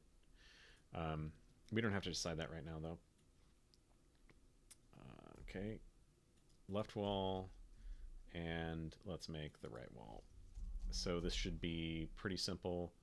I think that stays the same, right? Because they have the same. We need to change the offset to be 2, 0 rather than -2, 0. Okay, and this is going to be at half.x, and then we'll use vwall right as the sprite. And I think we're done.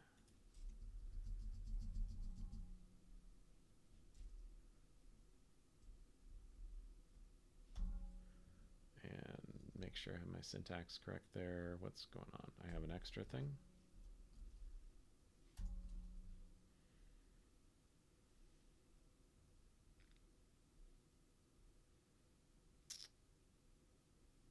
I have a bug.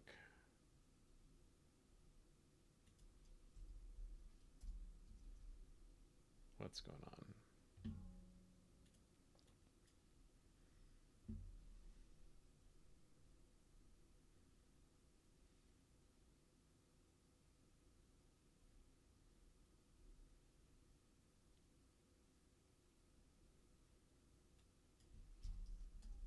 There we go. Too many braces on the end. Okay, so if we go to refactor this further, or if we want to make different kinds of walls, this should be pretty straightforward. We could make a function that makes a horizontal wall, and then goes, well, how wide is the thing, and loops over that rather than this generic map half extent. So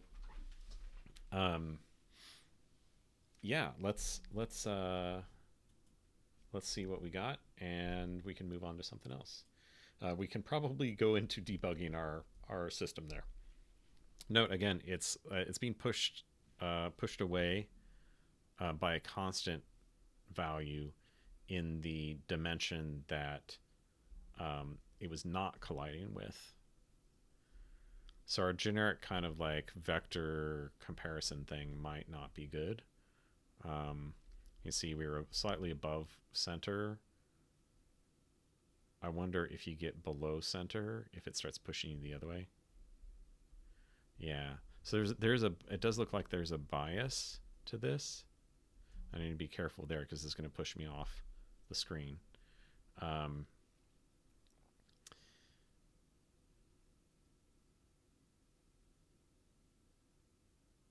let's see if we get past halfway, if it starts pushing us to the left. Yep.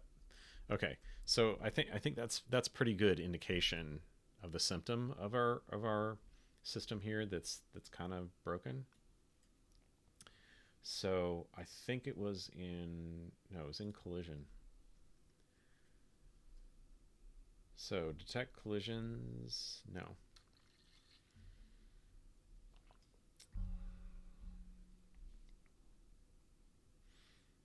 Let's look at movement.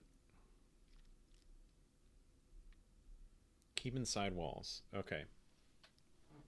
This was the system that does it. Yeah, pushed away by X.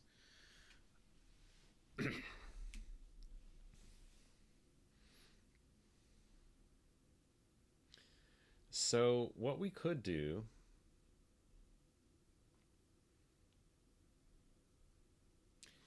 is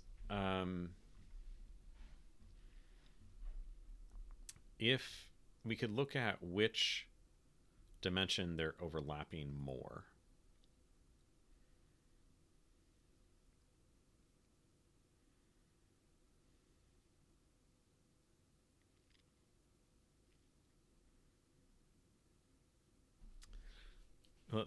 Let's think about this again. Okay, so we have in our query um, the transform and the collider for the things we want to keep inside, um, and they have to have whatever marker that is, and they cannot be walls.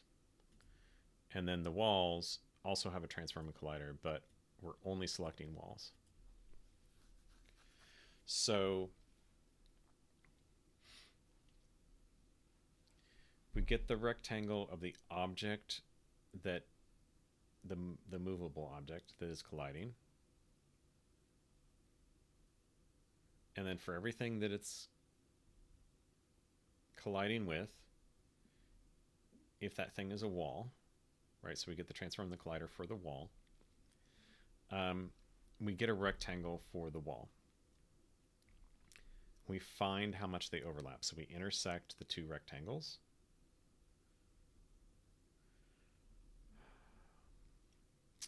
Right. Okay. So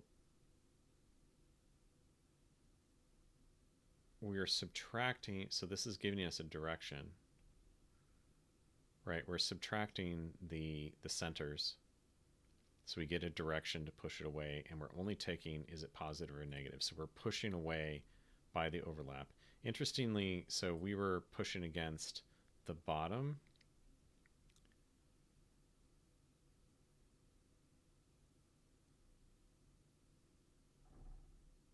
What is curious to me is that the overlap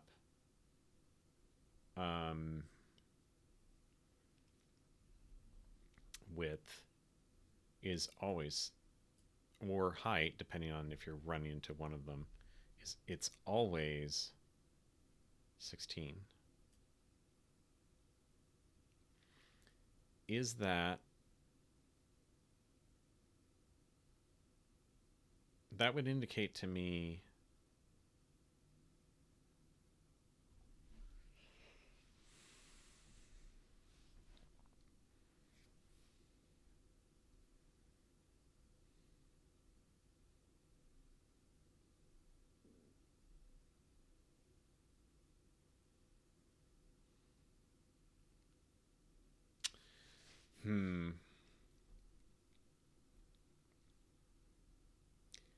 it has something to do with the size of the player, because the player size is 16 by 16, right? And that's what the collider we're giving it. We're not decreasing that at all. So there is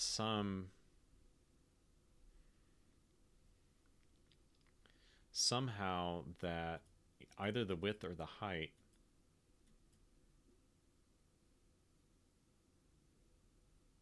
is always 16.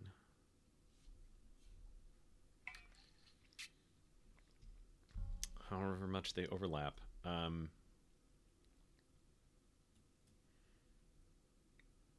Right, because, well, or it's close enough to. some like floating point errors there. Um, but the other dimension that's been, so like I would guess that this is the accurate one because we weren't moving a ton when we're hitting the wall, but we're being pushed um, in a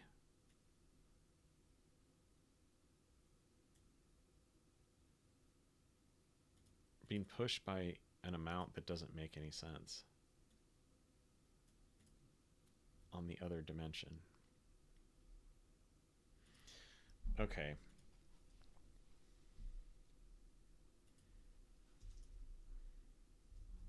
Let's say overlapped by overlap. Let's do that, and we'll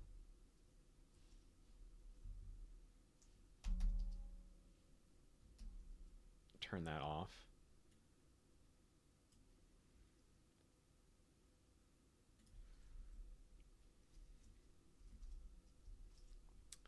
Let's say wall rect overlapped object rect by this much. And that intersection should be commutative, so I'm not concerned about it.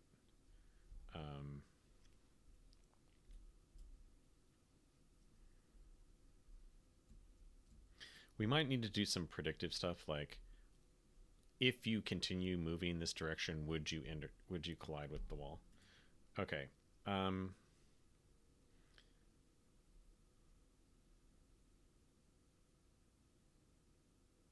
So the wall, right? Okay. So this is the wall rectangle, overlapped with this by that amount. Note that's really tiny. The difference between the y dimension.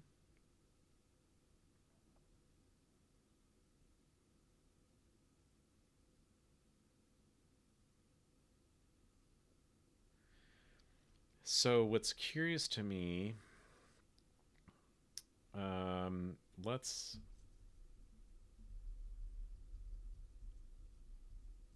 look at this.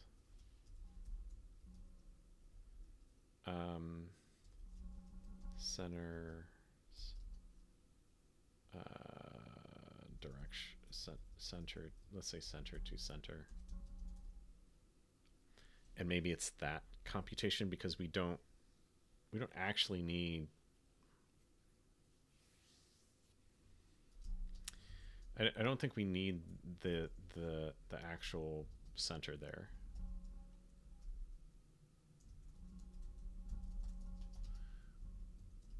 Especially since we are, expecting this wall to be way bigger than the objects running into it.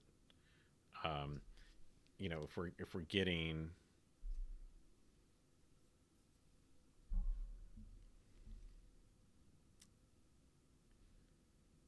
interesting, looking at this, let's think about this computation here too.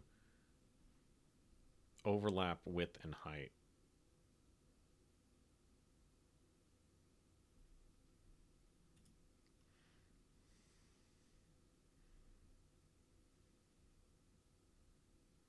That's where our 16 is coming from. It's overlapped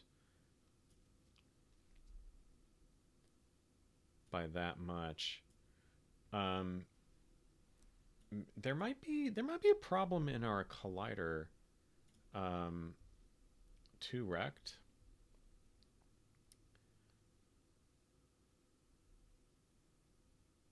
No, because if our size is correct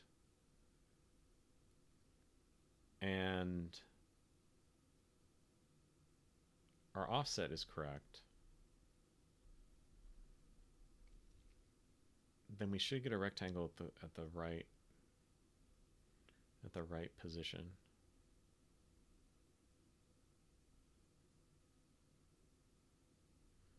All right.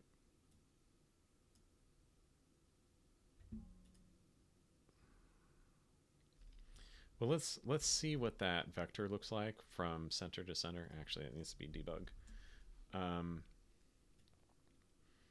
And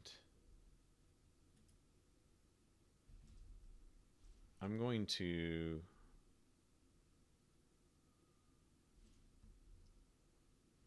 remove. I think this calculation looks correct to me. So I'm going to say overlapped by. I'm going to remove the other rectangles from it. I just want to find out what these calculations are. Oh, interesting. I panicked. Fun. Okay. We'll need to fix that later. Okay. So we're going. And I want to wrap up soon. So let's see what happens. We hit the wall. Okay. Let's look at our log here. So we overlapped by -8 to 8. And then the y, this is the interesting part. The x dimension, we overlapped by 16. The y dimension, we overlapped by like 1.5 pixels, which I guess makes sense because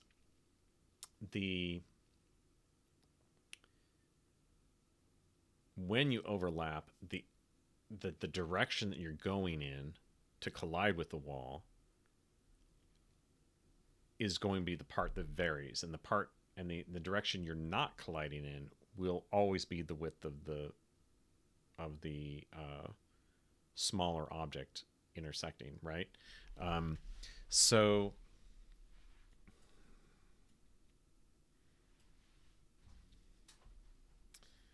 I think what we need to do is figure out which direction we're overlapping in. And we could make the assumption that the overlap will always be, the overlapping dimension will always be smaller, or rather the dimension that you're colliding in. Oh,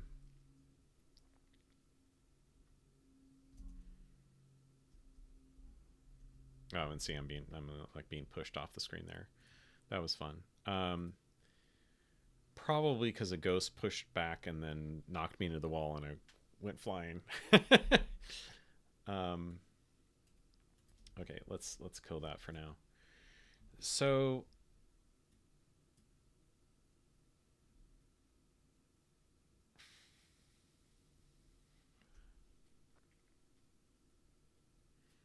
I think we can leave the center to center thing because we're only using that for the direction.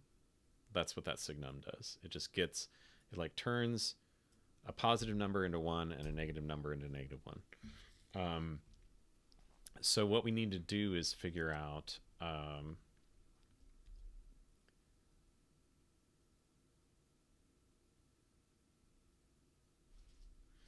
let's just do a simple if for now.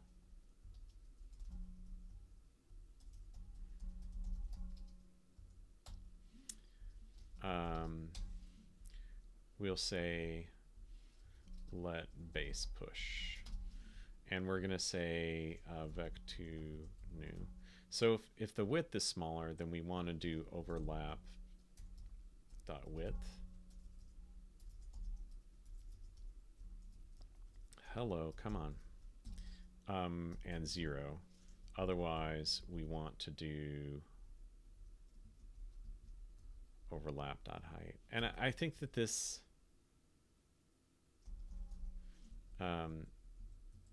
for now, this is a reasonable assumption. And I should put a note in here for later, so I'm not like, why the heck is this like this?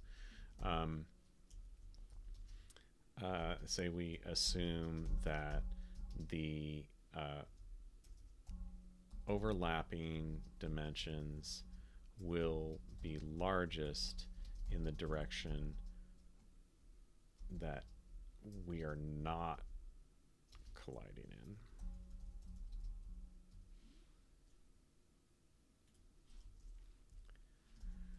Okay, and then we'll say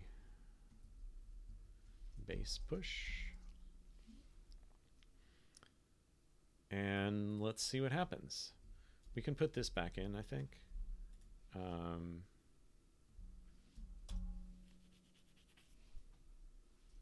And we should get a lot less jittery. I think it'll still probably be jittery, but it'll only be jittery in the direction that we're actually colliding, I hope. Cross fingers. Okay, here we are. And we are jittery, right? The other thing that we could do,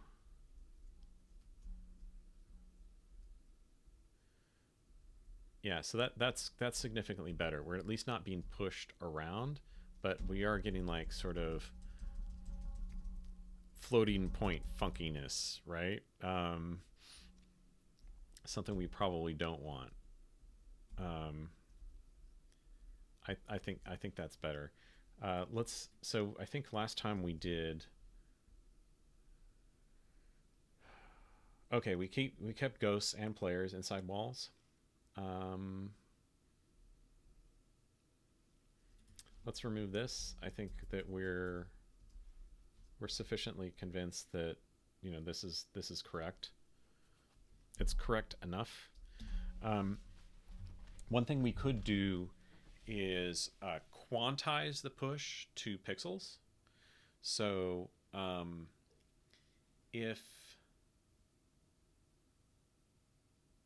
like make it a minimum of 1 pixel potentially. I don't know. What I would love to be able to do is go to reason about things in integers.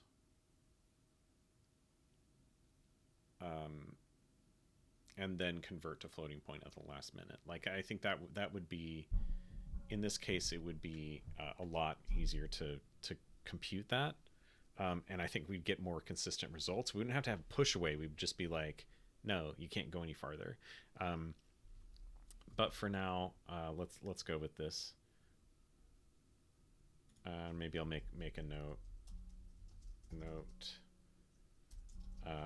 This would be easier if we use pixel dimensions and not integer pixel dimensions, and not floating point.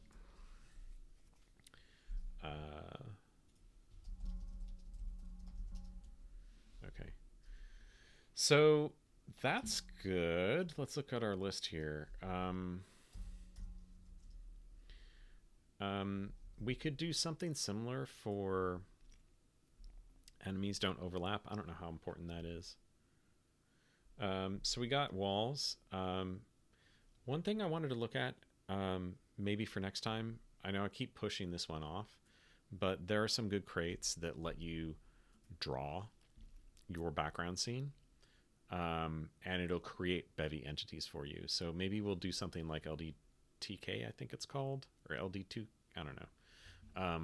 We'll look at those Bevy ECS tile map, and then figure out what we're doing. Another option could be we pull in something like noise and use noise to pick the level of noise to pick which tile we apply.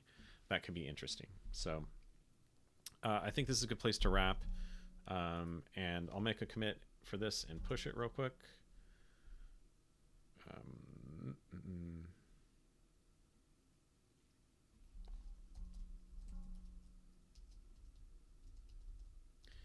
Okay, and what we did in this commit was improve wall construction, and defuzz defuzz the wall collision system. Okay. All right. Thank you so much for coming.